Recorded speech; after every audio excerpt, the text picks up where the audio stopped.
Most people have no idea how their own brain works around money.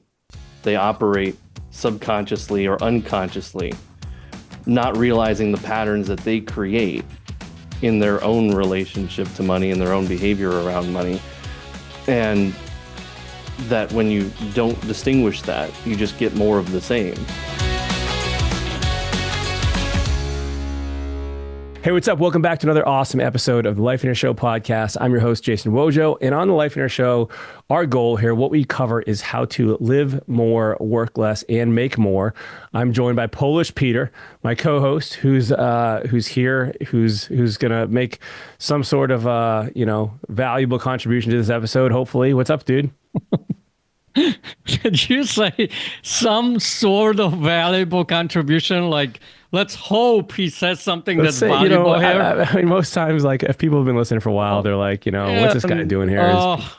So I like to throw out a little vote for somebody. Just, go to our page on Facebook and just throw in, like, who's more valuable on this podcast, him or me? I'm just going to put out there, see what happens.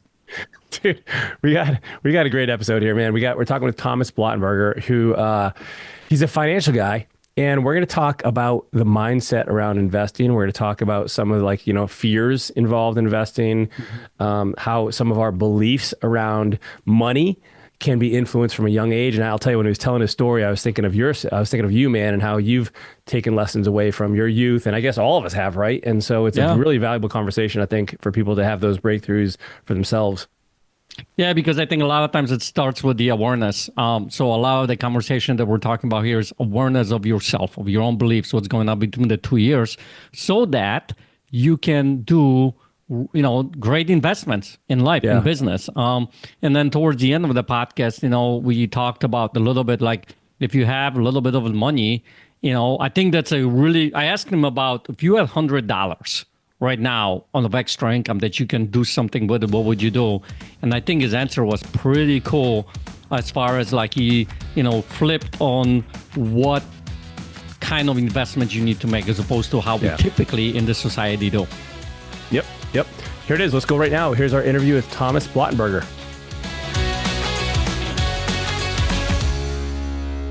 Thomas, what's up, man? Welcome to Life in Our Show.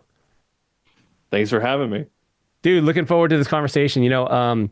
So we had the chance of connecting a little while ago. We had some scheduling challenges trying to get you back on, and for the final interview, for the official interview, I should say. And so we talked about some cool things that I wanted to kind of start the conversation with. But just to give our audience a perspective of what you do and why you chose this industry, could you give us a brief overview of that? Yeah, sure. Well, first off, I apologize for the difficulty on getting the scheduling back up. I occasionally like to play hard to get. Right. But okay, so a brief overview of what I do. Man, it's one I've been really having fun trying to figure out. How do I do a brief overview of my entire life story around why I do this, right? I'd say ultimately, what it comes down to is most people have no idea how their own brain works around money.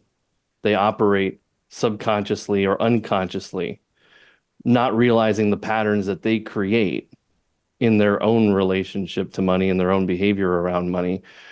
And that when you don't distinguish that, you just get more of the same. And in addition to that, there's actual strategies, there's tools, there's science, there's economics around how you design what you do with your money once you've had a breakthrough with the way you think about it.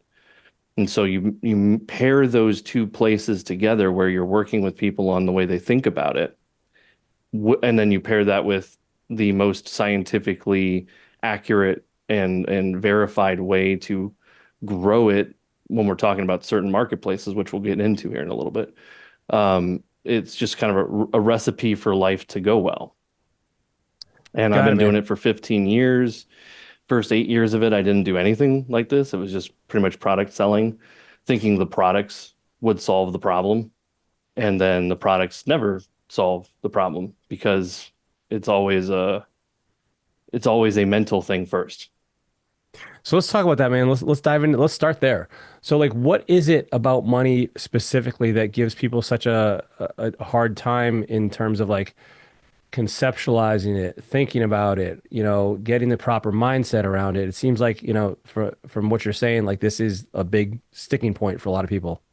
Yeah. Well, I think what it starts with is that, what we have to view the brain as, or we don't have to do anything, but the way I've found value is viewing the brain as a computer, right? If what happens when I buy a new computer? It's shiny and it's new, and there's very little clutter on the desktop, and it's got a pretty background image. And then after time, if, I'm maybe telling a little too much about what my computer looks like here, but after time, you start to have new folders and then new documents, and then your desktop gets cluttered and programs become obsolete. And what we do when the computer has that issue is we defragment or we clean it up or we shift it. Most people don't ever do that with their way of thinking. Their way of thinking is the way it is. And it's never even a thought of, is the way that I'm approaching this the best way that I could be dealing with it? We just go along like all the programming we've got is already optimal. And that's the first piece is you actually have to be open to maybe your operating system needs an upgrade. Maybe you got to clean up some of the programs that are installed. If you don't start there, if you don't have that awareness to think that, nothing I teach and probably nothing you teach is going to make a difference. So that's probably the first place to start.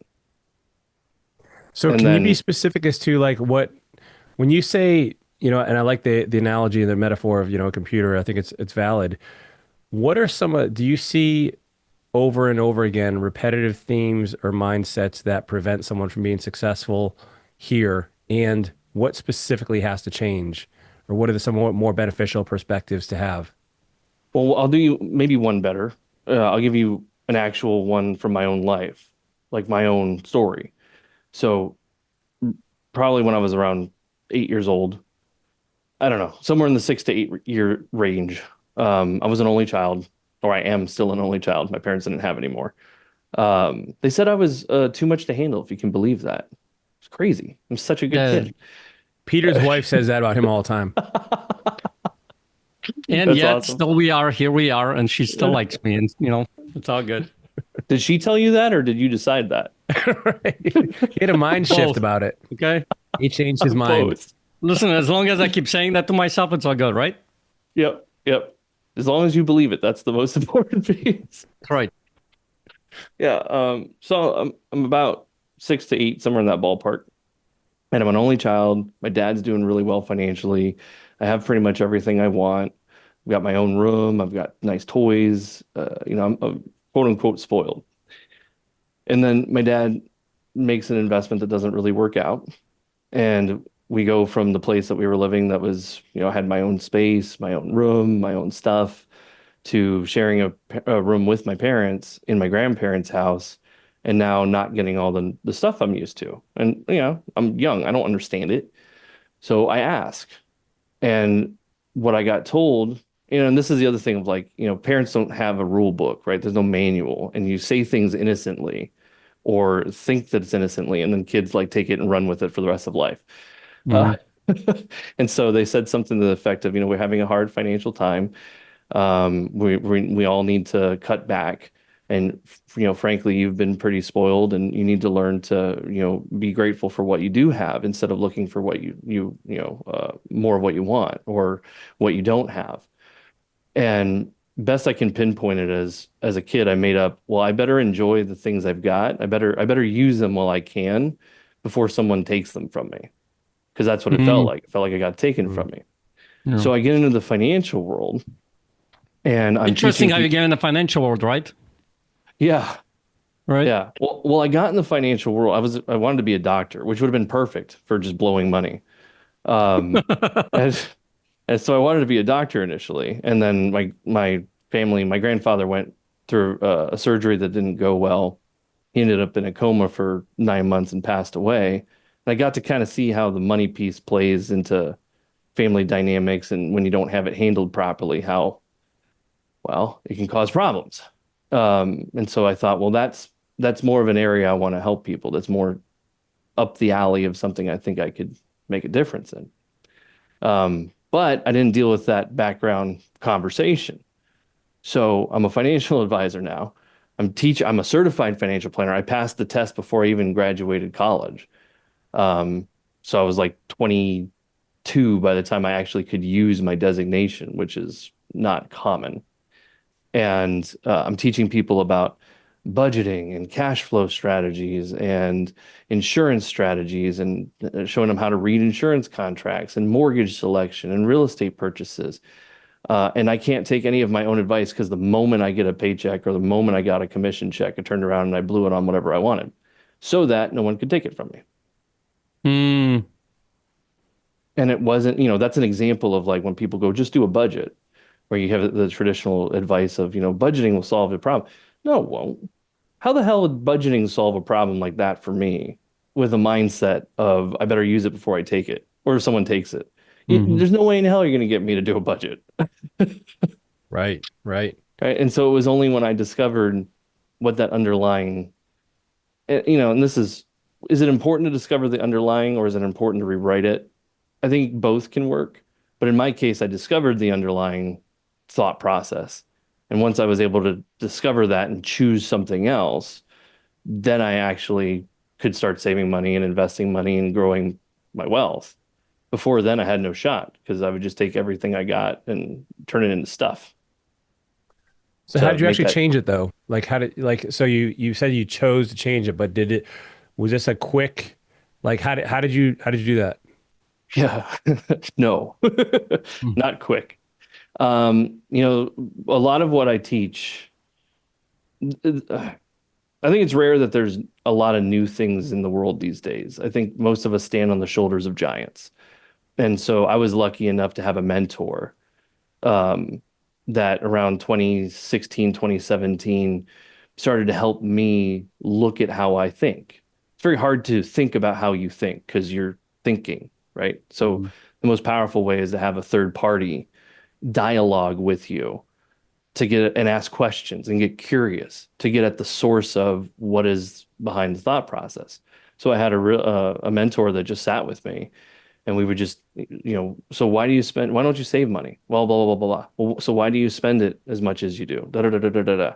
So when did you notice that you started doing this? The moment I made money. Where do you think that came from? And like just walked me through it. And I saw, oh my God, like that's the earliest time I can remember is that's when I felt like I got stuff taken from me. Like I still wanted to play with that toy, and it got taken before I could enjoy it. So I've never let that happen again. And I think most people need someone like that. They need a third party mentor that can see outside of their situation to help them discover the way that they think. And it's probably the best way to say it. Do you feel like every so how does somebody know if they have a negative mindset around money versus just a lack of skill or like maybe they're not as knowledgeable? Is like how do you discern where the problem is if they don't have the money they want? Where the easiest tell on if someone has a negative mindset around money is are they free to talk about it? Hmm. So something you're not free to talk about, you don't have any power around. Like if money is taboo, I can't talk about it. I can't teach my daughter about it. If she asks someone, how much something costs, and I try to shush her and tell her that she shouldn't ask those kind of questions, those are evidences of having constrainment around money. And not like you want to be a dick about it and just go around and go, hey, how much did that cost? Hey, how much did you pay for that? You know, right? Right. You got to Not obnoxious, use like sensitive. discernment. Yeah. Mhm. But at the same token, you start to notice what do you not feel comfortable talking. There's people that say like, I was doing one coaching session where a husband and wife said, "Oh yeah, we talk about money all the time." Great. Is there anything that you don't talk about around money? Well, our separate credit card bills. Why not? Well, because we're allowed to spend what we want to spend. Yeah, but couldn't you do that if you shared with each other what you were spending? Well, yeah, I guess we could still do that. Well, so what's there for you that you're not sharing with each other about what you spend? And we did enough of an exercise where they started to look and realize that they had like they didn't want to be judged for their purchases. So it can be as small as that, and it can be as big as like we just don't talk about it. Hmm. And we don't talk that we don't talk about it. Got it. But that's Got it. that's the quickest way to know if it's a disempowering internal conversation is are you free to actually engage in it and talk about it? Got you. Got you. So I got a question for you because I mean I love the conversation because if you knew anything about me, the stuff that's going on between the 2 years, that's my game. I love that, and this is what we're talking about here because I truly believe this is the first thing that needs to be resolved. Yep. And you've had this realization for yourself, and there is a change that needs to have shift in how you think. I'm curious, like how you view that relationship now that's more empowering, right? Like from the perspective of like back then, it's like I have to spend it before somebody else takes it. Is it just a complete opposite now, or what does that look like for you? Well, it's funny you say that because what I noticed is like it still pops up occasionally. So I don't Mhm. know if you ever get rid of it, but you can have power in like you have power in noticing it and shifting it. So I'll give you an example of where it recently popped up again was we're doing a renovation on this house that we purchased, and the renovation's getting costly. And my wife is the major driver behind the renovation. And before the renovation, I'd stockpiled a good amount of resources. We had a lot of money in investments, a lot of money in saving. And so I'm watching those accounts dwindle because we're pulling from them to finance the purchase, the renovations, the upgrades, everything. And I'm in a conversation with the cabinet lady. My wife, me and the cabinet lady are talking. And she starts to like pitch us on different possibilities and different grades. And I said something really offhanded. And I tend to sometimes say things funny. So my wife laughed and the cabinet lady laughed. But I said, just go ahead and show my wife the most expensive option because that's what she'll end up with anyway. And they laughed but after I didn't feel good about it. I don't know how to describe it. It felt like, I have a commitment to honor and love and respect my wife. And that was, you can call it funny, but it was an underhanded, undercutting comment. And so I started doing the looking and I realized that that story popped up again. I was watching these accounts dwindle for a renovation that I wasn't excited about, feeling like I was, the resources that I'd worked so hard to build were being robbed, and she was the source of it. And so I was resentful, and that's how it popped up.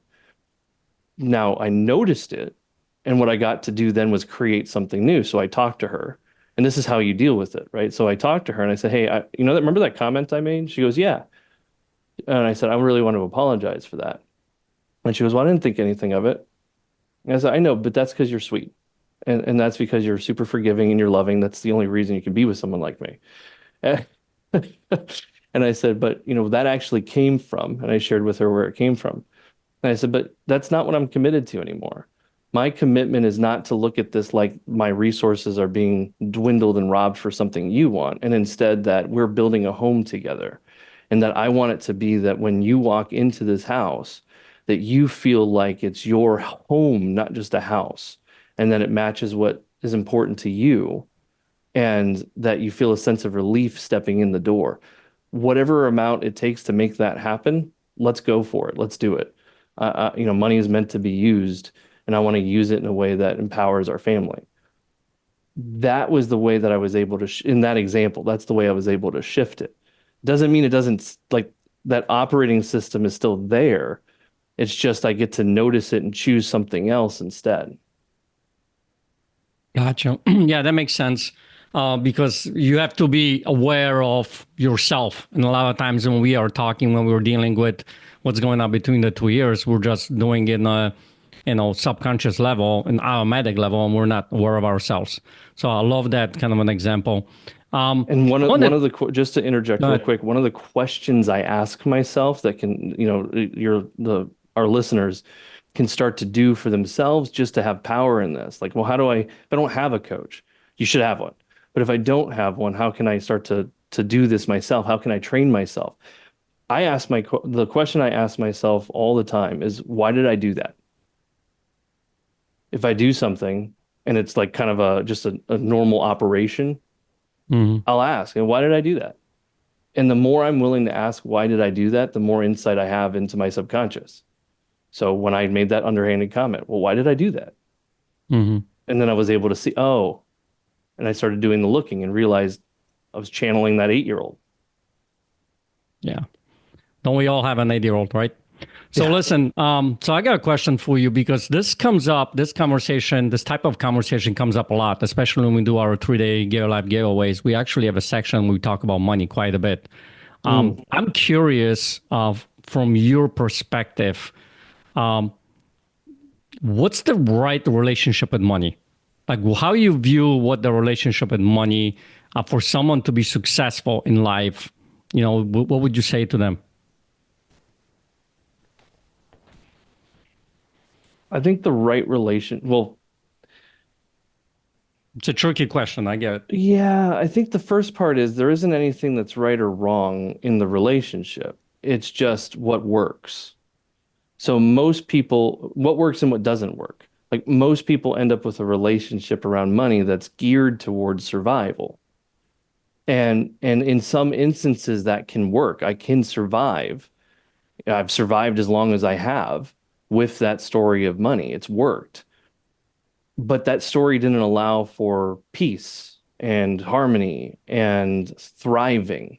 It allowed for surviving.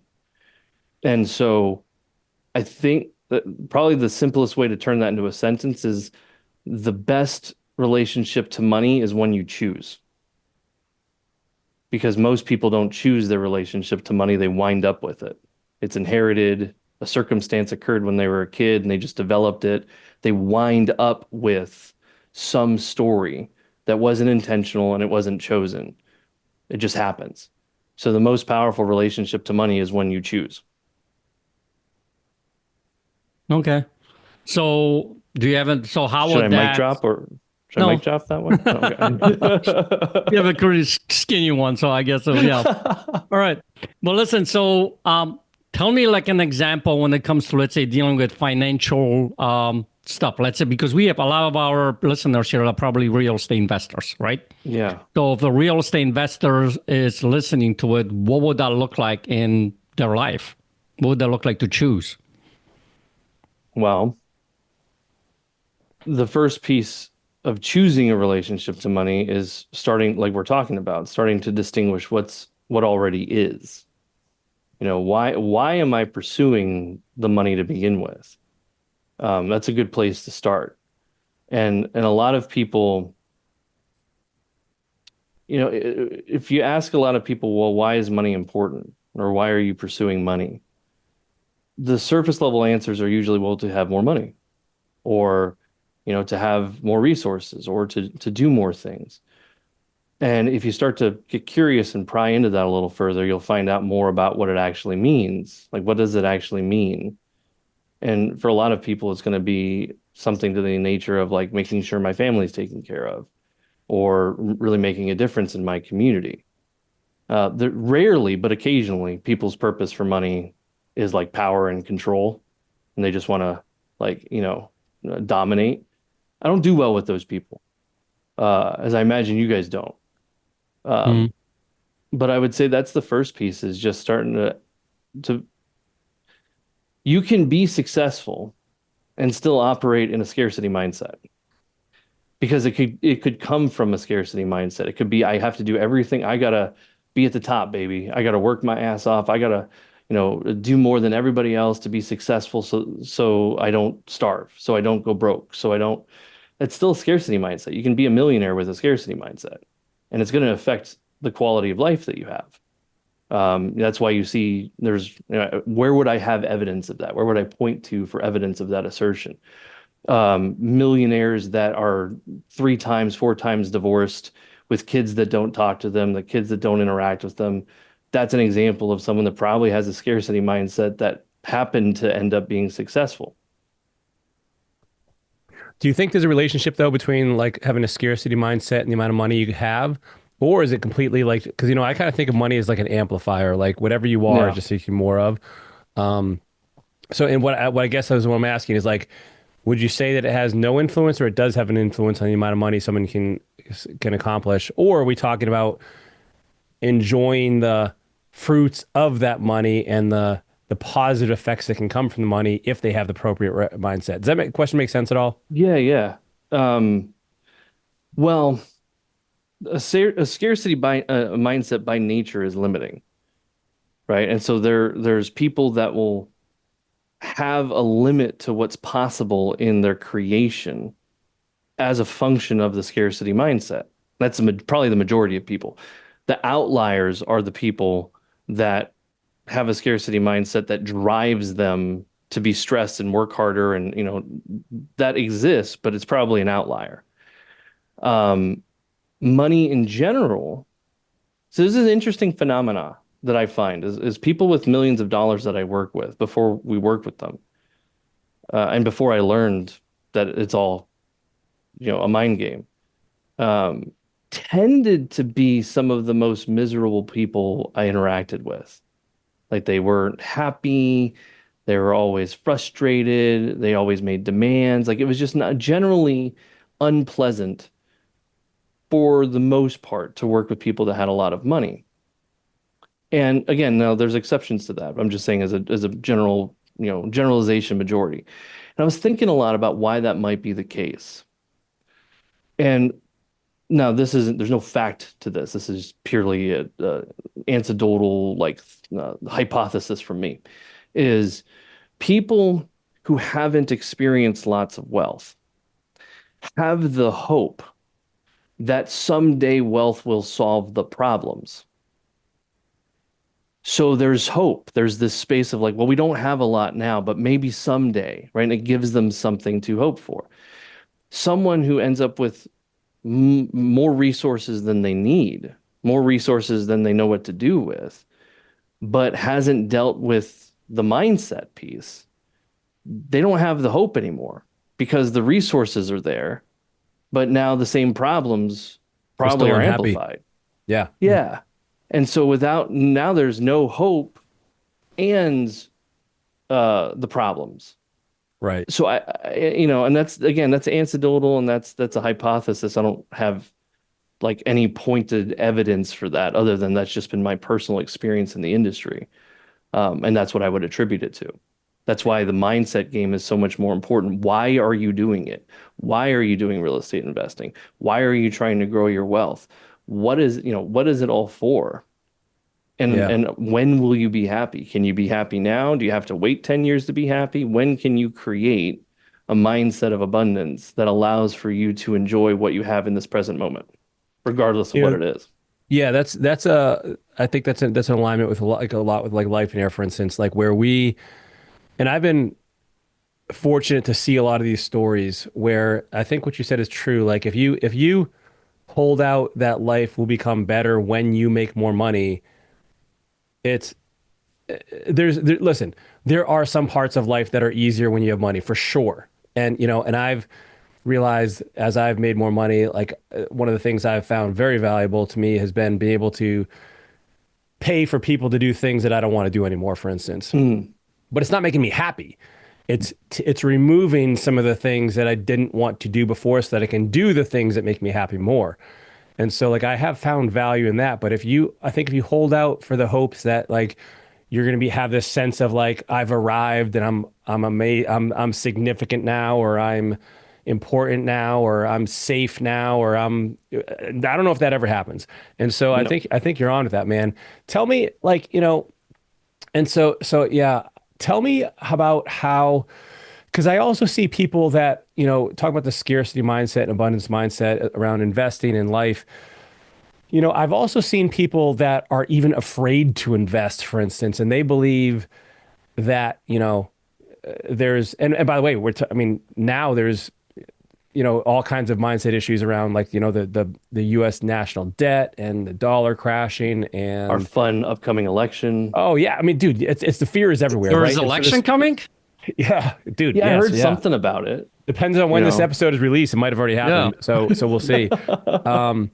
But like, talk to me about like, so some people are afraid to even invest because they're like, well, the stock market's unstable, or the real estate market's going to crash, or gold, or like, how does somebody kind of like, and you, and what I want to, I'm curious if you work this in is like, Mhm. there's science to investing, which to me feels a little bit more tangible. It feels concrete. It feels substantiated versus just some, it's not just throwing money into the wind. Like there's some, now, of course, there's market fluctuations, et cetera. But like, talk to me about how people overcome that to really start doing something with their money versus just sitting on it. And of which just Yes. guarantees it deflates, right? Right. Well, and see, that's a good question. It's people that are afraid, people that are afraid of investing but aren't willing to have coaching, aren't willing to discuss with someone about that. They just have it like they're right. There's no opportunity with that. There's nothing anybody's going to be able to do. They have to have that discovery for themselves that they need support. But let's say that they realize they do need support, and then it's a perspective shift. It's okay. Well, what is risk? At the end of the day, what is risk? Risk is taking a chance that you could potentially lose in the short term for an outstanding long-term return. I mean, really, that's at the end of the day, the concept of risk is it's a probability game. Well, what's a greater probability? Having your money deflate and be worth less in purchasing power by sitting in the bank, or participating in asset classes like real estate and the stock market for upward potential. What has a higher probability of failure? Keeping your money in the bank, right? It's guaranteed. It's 100% probability that the money in the bank is going to lose value in a purchasing power capacity compared to other alternatives. And so when you put it into that perspective, well, for me, when you put it into that perspective, it's like, well, why would I take the false sense of security for a guaranteed loss? And that's ultimately what it is. It's that false sense of security. So people need to start to become aware of what is actual. I don't know if there's actually security, man, but Yeah, right. people need to start to become aware of what is false in the pursuit of security. We talked about it, a couple months ago, that if I'm a capitalist, if I'm someone who participates, and we're going to talk specifically about the science for a moment of the stock market and economics of the stock market. What is the stock market? Well, it's ownership. It's ownership of publicly traded companies, right? So if I own a stock, I'm a part owner of a company that actually does something, produces a product, produces a service, does something that affects the world. So, our portfolio that we use has 25,000 holdings in 80 countries. Logically, what would have to happen to the world economy for a portfolio that diverse to go to zero and you lose all your money, or have and never recover? It'd have to be an Armageddon-like event. Yeah. Mhm.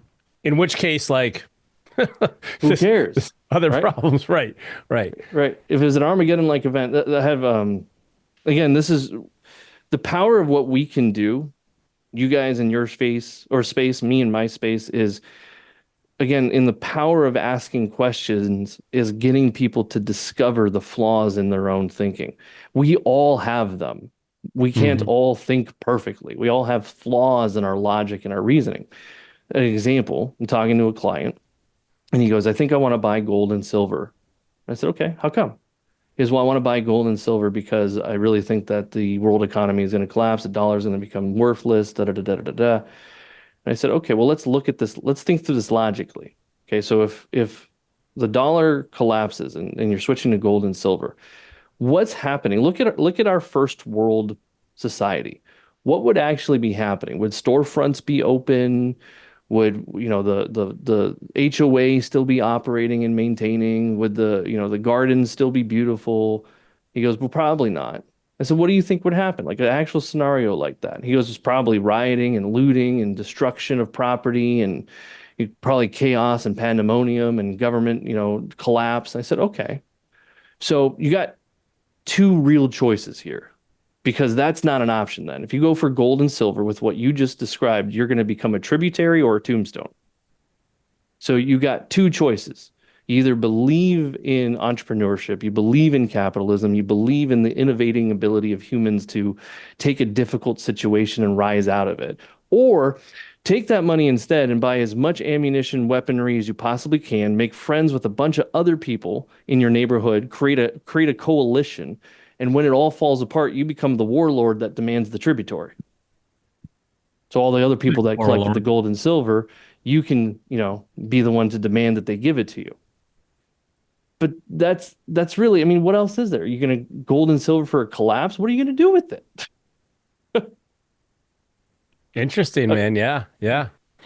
Well, I think this is it's an illustrative example of like not playing out the scenarios, right? Like play it out. And by the way, like there's probably multiple outcomes for any potential incident, and you play I them like out. that one though because it's very drastic. Yeah, yeah. Well, and because I think that I mean, there's a lot. I mean, crypto again, like another thing, like there is uncertainty in certain things, and play out the scenarios and see if that's are you taking steps and actions in alignment with what you believe to be the most probable case scenario, and is it logical? Is it evidence based, or is it at least have substantiated kind of like support so that you're not just letting fear ruin your abilities to make opportunities occur. Well, that's probably what you just said is probably the hardest thing for humans because we as a collective body are moved by a good story. Yeah. But a good story does not necessarily make a good investment, or a good story does not necessarily make a prudent economic reality. But a story is what, for almost all of human history, we've operated based off of. Who has a corner on that market is the media companies. Right. You control the story, you control the thought process. And one of the things I would invite people to start to do is to notice if someone were to ask, why are you investing in what you're investing in? Or if they were to ask someone else, why are you investing in what you're investing in? Start to notice how much of the reason is just a good story. Like I asked someone the other day, they had a lot of Tesla stock. Well, why do you have so much Tesla stock? Well, Elon's a visionary and he's going to go to Mars and all the products that he's creating, and I want to support that. And I think that he's a great business owner. I love that he's, more right-leaning. That's very rare these days. I go, got it. Totally. Those are really great stories and really great narratives. Do you have any evidence that Tesla stock is going to go up in the near future? Well, no, I don't have any of that. Okay, so the entire investment is based off of story. And the only way it works is if your story matches the majority of buyers, since everything is supply and demand driven. So you better hope your story matches the predominant of people willing to buy the stock. Because if it doesn't and more people sell, you had a good story, but the stock goes down in value. Oops. So yeah, I mean, that's a really good point that you're putting down here. Well, I got a question for you. As far as like listener listening to this, trying to get into their mind and as they're watching this episode, what they're thinking.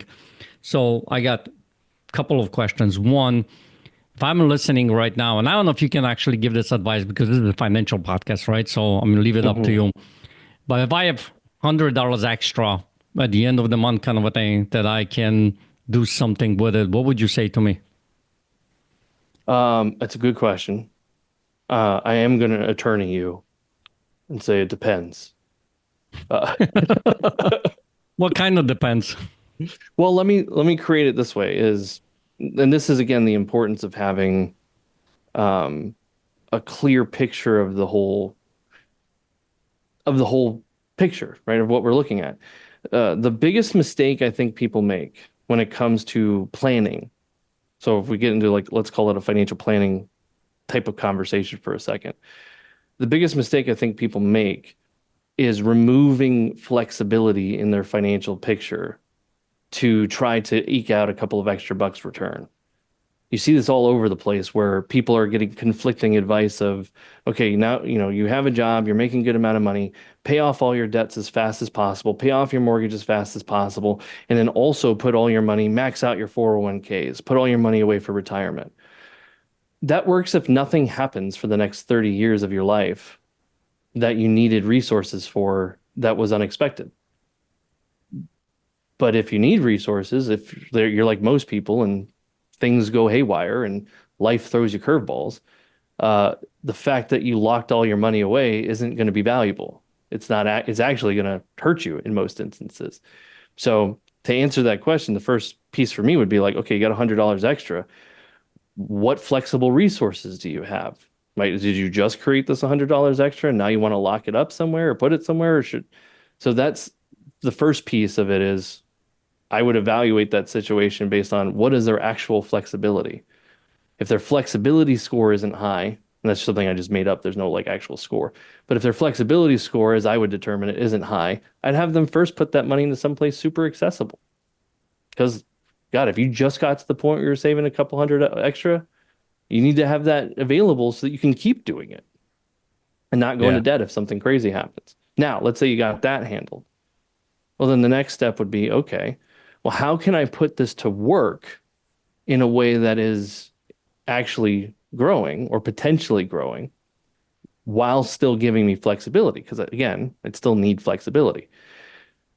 And what I personally do is I put most of my money into non-retirement brokerage accounts because non-retirement accounts, the IRS, for lack of a better way to say it, has less oversight. It's just if there's capital gains, you'll pay taxes as you go. But they don't tell you how much you can put in. They don't tell you how much you can take out. They don't tell you when you can take it out. They don't say, oh, you made too much money, so sorry, you can't do anything. So I kind of view it like a waterfall effect. You build your flexible liquid buckets. And then you float, once that builds, you flow that into flexible investable buckets. Once that builds, you flow that into inflexible investment buckets. And if at any point there's just like a waterfall would be, if there's something that interrupts the flow, you stop the bottom pieces first until the pools fill back up. And most people have it the other way. They maximize the things that they have no access to first and are illiquid and have no resource or, no reasonable access. And then they try to, okay, I have extra, so now I'll put it into savings account or brokerage account or something like that. It's the wrong way to do it. It's backwards. Yeah, that makes a lot of sense, dude. Yeah, they're illiquid and then they get in a jam and now they have no money.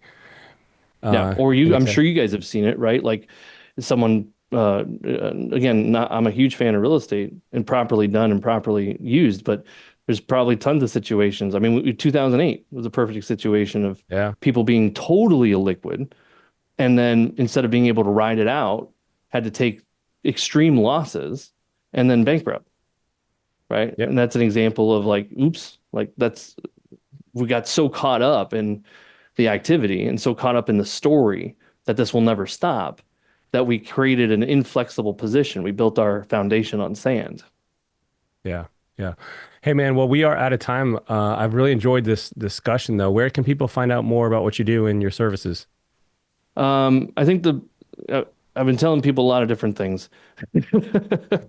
So if they want to learn more about the actual coaching on the brain science piece and the investing science piece, I would have them go to the website, which is Paradigm Shift, PARADIGM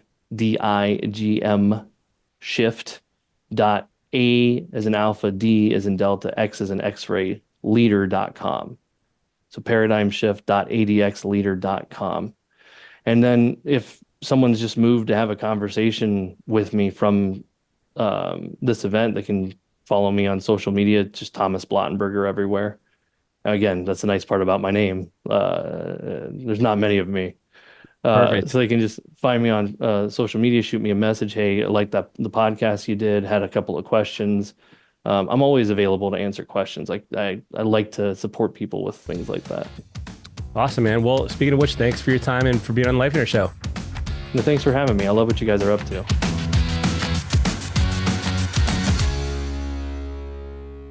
Dude, man,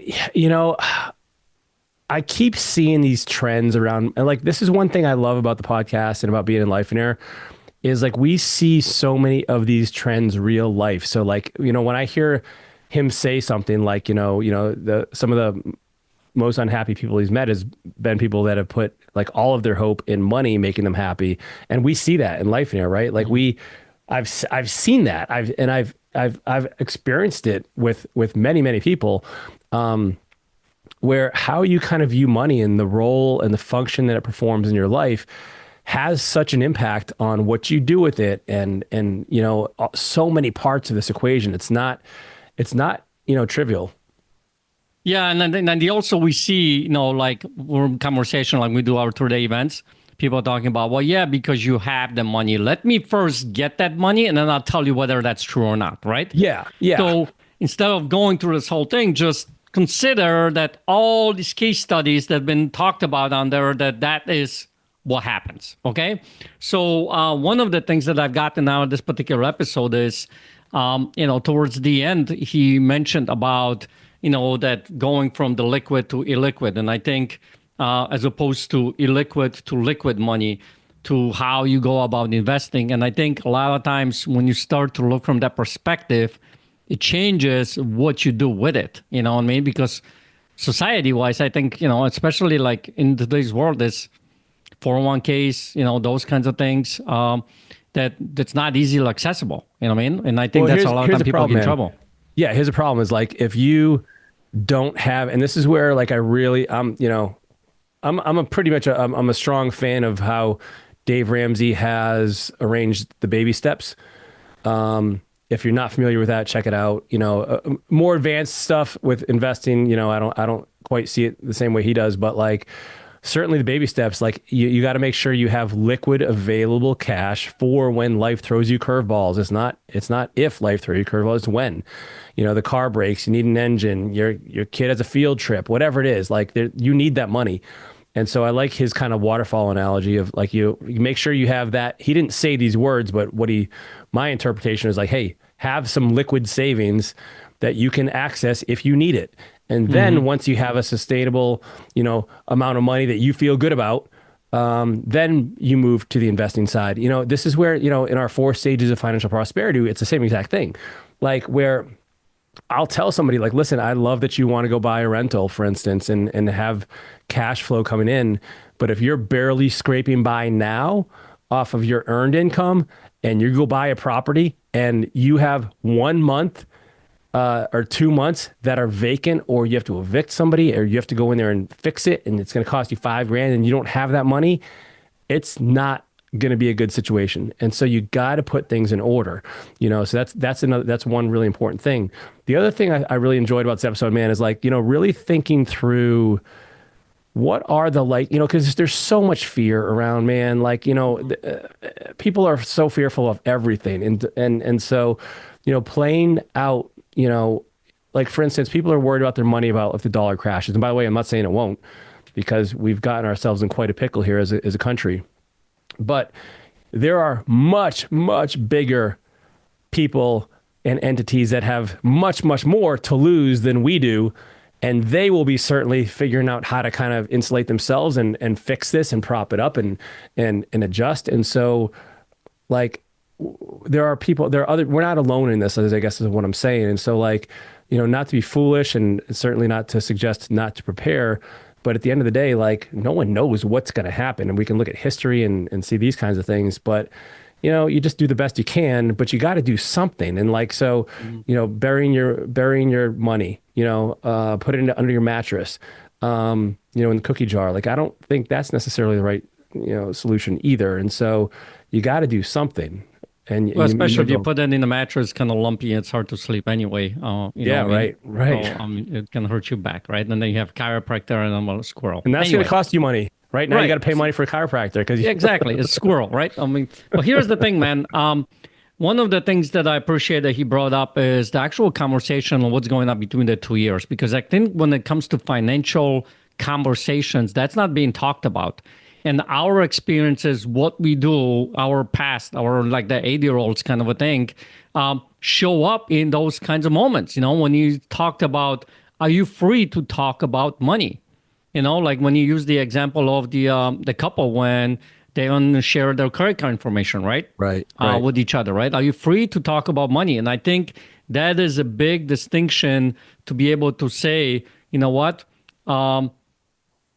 That is something that I am okay to talk about, or I'm not okay to talk about money. If that's the case, does it have a power over me or have a power over it?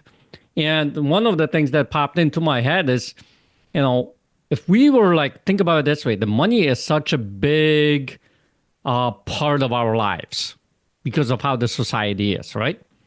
And I'm thinking, if money did not exist, right? Because at some point, I think at some point in our past, way back in the day, there was probably no money. There was bartering. Yeah, you right? bartered. And all that kind of stuff. If money did not exist, meaning like it wasn't the issue, how would you live?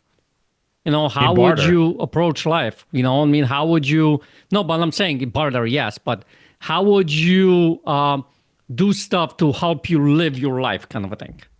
Would you be so worried about taking this risk or having that barter or having this kinds of conversations or whatever it might be, as opposed to just, hoarding or whatever you want to call it, right? And I don't know, just something to think about, I guess, from my perspective. Yeah, and listen, dude, I'll say this, like money to me doesn't, there is and by the way, maybe this is just my perspective, like I have enjoyed some of the fruits of money, like, and not being constrained by that. Like, we flew to go see Pearl Jam for a night and that costs money. And we have someone clean our house and do our lawn. And like, so that stuff is great, but it doesn't it doesn't give you joy. I think it takes away some of the things that you don't want to do and it adds maybe some pleasure to it, but it's not like deep. It's not like meaningful. And I do believe that, there's a value for it, but in Life Internet specifically, like what we are trying to really impart on people is like, hey, go for the money. That's great, but don't sacrifice your life in the process of it. Because at the end of the day, that's really what you want is the life. Mm-hmm. And so I think it's keeping it in perspective and having a healthy mindset around it and having an abundance kind of mentality and not scarcity. Like all of these are different components. Like I think of like, to master money, it's like, mastering money is like, it's spokes on a wheel. Like there's multiple skill sets and mind perspectives that have to all kind of coordinate. It's not just one thing. It's not just knowing how to make it or knowing how to keep it. Like there's a multitude of factors that influence your success with money. And I just appreciated this conversation because it just highlighted a few of those I think that are valuable. Yeah, the thing that popped into my head from our 3-day gear lives that we do is the money the master or you're the master? Is the money mastering you? Yeah. Or is it serving you? We had that conversation in there, so that's a good conversation. Yep, love it. Well, listen, if you guys enjoyed this episode, give us a thumbs up or a review, share it with somebody. Let us know how we're doing here. And this is one way for us to kind of reach more people really and change the world. Also, like Peter mentioned, we do have events. And so if you want to, in particular, one of the ones we talk about money a lot is our Get a Life Getaway. And so I would encourage you to join us. Go to lifeinner.com/upcoming events to see our list of events. We have not released the 2025 calendar yet, depending on when you're listening to this. We will be doing that soon.